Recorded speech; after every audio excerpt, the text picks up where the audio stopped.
Welcome back. This is Richard. I'd like to say hello to each of you individually and to the listeners from 72 countries that have been listening to these episodes. This is about innovation best practices specifically designed to help you sell more and make more from your innovation program. You do that best when you use innovation best practices. You have options about how to listen to these episodes. You can go to YouTube and listen to it as a VideoCast. All you need to do is search the episode title in the search bar on YouTube, and it will come up at the top of the search results list. You can also listen to this as a podcast by going to i2ge.com. That's the letter I, number 2, ge.com/podcast. You can go to iTunes, and you can also go to Stitcher. There's also a free app, Innovation Best Practices app for the iPhone and iPad, and Android devices at Google Play. So it's a free videocast, a free podcast, and free apps. Can't make it much easier. If you want to connect with me, I love hearing from listeners. Just send me an email at richard@i2ge.com. This episode is taken from an article in the Harvard Business Review called Stop the Innovation Wars. And it's about how to best have the business operation part of the business successfully collaborate and coexist with the innovation capabilities within a company. Very real situations, especially for medium and large businesses. This article appropriately addresses a very real-world situation in many companies where the business operating team and the innovation team are separate and different and need to coexist. The two groups, the business operating and the innovation group, tend to have very different viewpoints of each other. The people in the business operating team tend to look at the innovation team as a bunch of dreamers who use resources, especially funding, and don't make anything, by the way, while making little or no bottom line contribution. There can be resentment from the business operating team that the innovation team thinks they're better, more skilled, and the future of the company.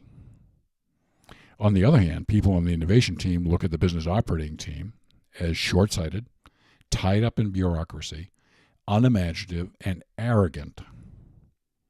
Least you think this is an exaggeration. It isn't, and sometimes it can be a lot worse. I want to share with you a couple of quotes to start this off from the authors. We came to the conclusion that the organizational model we prescribe, a partnership between a dedicated team, namely the innovation team, and the performance engine, namely the operating group, is surprisingly versatile. It can be adapted to initiatives that span many innovation categories: sustaining and disruptive, incremental and radical, competence enhancing and competence destroying, new processes, new products, new businesses, and high-risk ventures. I think they're about right. Next quote. There are 3 steps to making this partnership work. First, decide which tasks the performance engine can handle, assigning it only those that flow along the same path as ongoing operations. Next, assemble a dedicated team to carry out the rest, namely the innovation group, being careful to bring in outside perspectives, and create new norms. Last, proactively manage conflicts. The key here is having an innovation leader who can collaborate well with the performance engine and a senior executive who supports the dedicated innovation team, prioritizes the company's long-term interest, and adjudicates contest for resources. Very interesting word, adjudicates, because that's really what it gets to be. A judge needs to solve these conflicts in many situations. Well, in choosing roles and selecting roles for the performance engine and what the innovation team does, you need to first start by recognizing that business teams have robust capabilities and resources.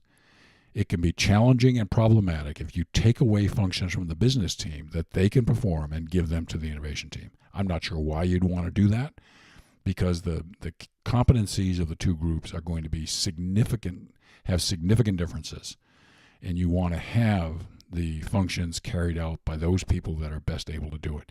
In most cases, this is going to be pretty black and white. There are some gray areas. In deciding who gets what, there's usually plenty of scope and responsibility to be given to the innovation team, since the skills, processes, and capabilities necessary for innovation team success are usually not the core competencies of a business team. This should be pretty easy in choosing roles. For innovation team members, one of the first decisions is determining the right mix of internal and external members. I really like this article because it does underscore the need to have external perspectives and expertise involved in the innovation effort. This starts by understanding the competencies the team needs for success. And this is going to vary by project. There's not a one-size-fits-all on this. For example, if you think the biggest area for innovation opportunity is in improving customer service, you'd probably want some supply chain membership on the team. On the other hand, if you thought the greatest opportunities were in improving product performance and engineering and software, you'd want a very different team, and supply chain probably wouldn't be part of the key competency you'd want. At the start, you want to bring in external expertise that's relevant to the task, but does not duplicate the internal expertise. You also want the external expertise to be at a very high level. There are experts, and then there are real experts. At Innovate to Grow Experts, since I'm the guy that primarily goes out and searches for this really world-class expertise in areas, I can tell you there's a lot of people walking around out there with the title expert associated with their name. But there's only a very few people that, in my opinion, really earn that and have the high level of expertise necessary to be a successful member of an innovation team. Another quote from the authors: "The most frequent source of the problem is the instinct to populate dedicated teams entirely from insiders." I talked a little bit about this in the previous podcast on Intuit It. The trouble is that a dedicated team composed entirely of insiders is practically guaranteed to act as a little performance engine. Building an effective dedicated team requires breaking down existing work relationships and creating new ones. Including some outsiders, even just 1 in 3, is a powerful expedient. Outsiders have no existing work relationships to break down, and is the reason they can lead the way in helping establish new processes and ways of doing things. But as those of you that have listened to previous episodes know, I'm very fond of saying that it is very difficult to get out of the box thinking from only people who live in the box. You need external expertise as a part of your overall innovation effort to be able to get that out of the box thinking and combine it with the people who live in the box. That's where the real power is. It's not that people in the box don't have good ideas. It's that when you combine them with people from outside that you get the really big ideas. In thinking about internal team members, in selecting the right internal members of an innovation team, it's important that you get the best possible people with relevant competencies and experiences the project requires. In many ways, you want to view the innovation team as a startup that will have a very few people, but those few people need to be exceptionally talented and broad in their experiences and insights. You need to think like a startup. I mean, a startup can't start up by going out and hiring 100 people. It's going to have 5 or 10 people who they're looking to do the work of 30, 40, 50, or 100 people in the early stages in terms of the kinds of responsibilities that they handle. So you don't want to be taking cast-offs or anything like that. You want Class A talent to be part of this team. The split of responsibilities is also influenced by the nature of the innovation project.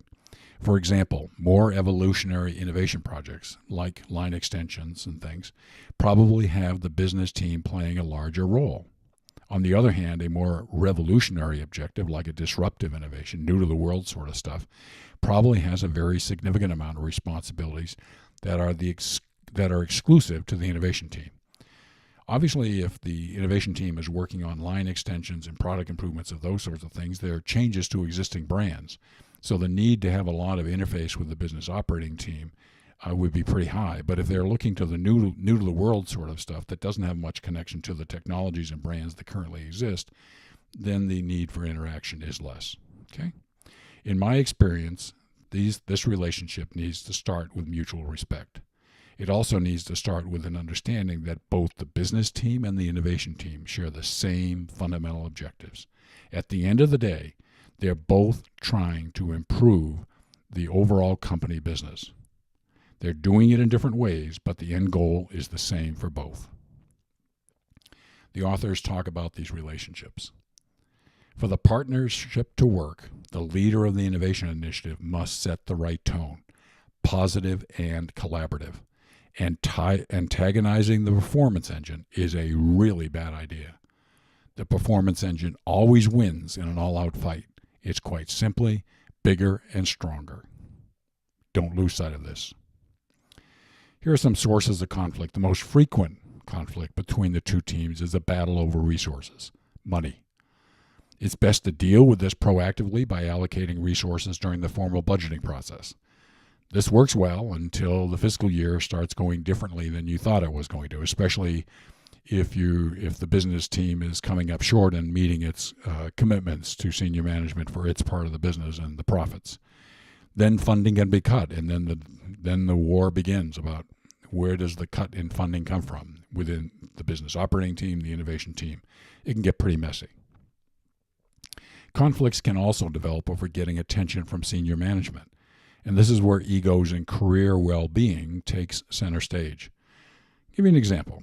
The business operating team is doing a great job. It's delivering on its promises for the fiscal year to management, and management's very happy, and there's not decisions that they need to be involved in. The innovation team is coming up with some big ideas, and they're getting into the corner office with senior management 2 to 3 times more than people from the business operating team. This happens. This can be a problem. The business team can also become concerned if they see an innovation initiative creating a new brand that will cannibalize a significant portion of their business. In other words, they're being asked to support the creation of a new and very powerful competitor.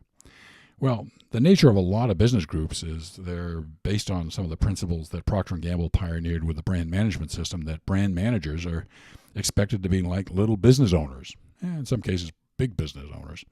And they want to defend their business. And if they see an innovation initiative that's going to deliver new benefits, greater value, whatever it is, than what they currently have, they could see their business under threat. And when you start thinking about careers and other sorts of things that you're associated with a business that's declining, albeit because the company introduced a new innovative brand, it cannot be fun. So these are real world conflicts. So here's the watch out. What you might think is an alternative to all of this, namely separate groups, is you might think its alternative is to create a small group within the business operating team to pioneer innovation. So the business operating team leader is managing the innovation team as a part of his or her direct responsibilities. Well, the chances for success are not zero for this approach. They are very low. Innovation requires different processes, capabilities, resources, and experiences for the approach to have a reasonably high chance for success. Creating a small group within a business team to be responsible for innovation is not your best choice by far, but in some cases, it may be your only choice. I understand that. You just need to understand that this approach is not likely to be very successful. Its chances are a little bit higher if you're doing line extensions and product improvement type stuff, but if you want any bigger ideas that can hold off competitors or take business away from competitors, it's not going to be very successful in most cases. Here's an alternative that I have a lot of experience with. In this case, the senior manager of a business team can outsource the innovation to an external group under his or her leadership and guidance. The strength of this approach is that you're hiring the requisite innovation skills while keeping a strong current business perspective involved in the innovation process. At Innovate to Grow Experts, or good old i2g.com, we've been hired for this purpose. In effect, a company outsources an innovation project or its entire innovation program, as has been done before with us, for development all the way from early stage vision and strategy to idea generation using quantum idea generation to the other stages leading to the marketplace. As a company with a very high level of innovation expertise, we are both highly effective and efficient. Just go onto the website and take a look at the experts that we have. They're rock and roll superstars in the innovation field. These are very smart and capable people. Plus, the external expertise that we bring in to a project is absolutely outstanding. We know what we're doing. Now, the advice in this is less than objective. I got that. But I still think there's a lot of merit for serious consideration to this approach. So, if you'd like to learn more about innovation best practices, all you need to do is go to the i2ge.com website. Lots of resources there. You may want to click on the DIY innovation training. That's do-it-yourself innovation training. You click on that, you see a lot of training programs that we have that are designed to help make you self-sufficient when it comes to innovation, not needing to hiring expensive consultants like myself to do it for you. And if you don't see something on that list that exactly fits your needs, just send me an email. We can easily tailor a unique program to meet your needs. I've written and published 6 books. One of them is Proven Practical Innovation That Delivers Results. It's available only at Amazon in paperback and as Kindle, and it's priced at below my break-even pricing. Pretty good value. Again, if you have suggestions, comments, or requests, I love hearing about them. Just contact me directly at richard@i2ge.com, and I'd love hearing from you. In our next episode, this begins a powerful series. It's going to be a 3-part series, and the first 2 episodes are going to focus on the 10 types of innovation book. This is one of the best innovation books I have ever read. It's in my top 1 or 2 all-time innovation books. This is a great book. And then after those 2 episodes, I get the great opportunity to interview the author, Larry Keeley. A absolutely rock and roll interview with Larry. You're not going to want to miss any of these 3 episodes. This is really good stuff. And you want innovation best practices? Listen to these 3 episodes. As always, I greatly, greatly appreciate you taking time out of your busy day to listen to these podcasts. I look forward to reconnecting with you on future podcast and video cast. And until we do that, I want to thank you, and please have a great day.